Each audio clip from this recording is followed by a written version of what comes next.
Hazrat Abu Musa radiyallahu anhu states, I entered the presence of Allah's Apostle sallallahu alayhi wa alihi wasallam, while he sallallahu alayhi wa alihi wasallam had kneeled his camel down at Batha.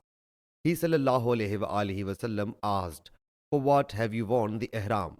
I submitted, I made intention that I had worn the ihram for what Allah's Apostle sallallahu alayhi wa alihi wasallam had donned it. He sallallahu alayhi wa alihi wasallam asked, have you dispatched the sacrificial animal? I submitted, no. He sallallahu alayhi wa alihi wasallam said, perform circumambulation of Allah's house, march in between Safa and Marwa, and then taken off the ihram. I then circumambulated the Kaaba, marched in between Safa and Marwa, then came to a woman of my tribe who combed my hair and washed my head.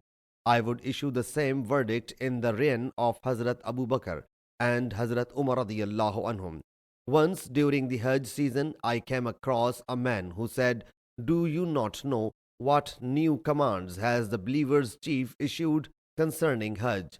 I then made it public that the people whom I had given a verdict about Hajj must not follow it, as the believers' chief is about to come.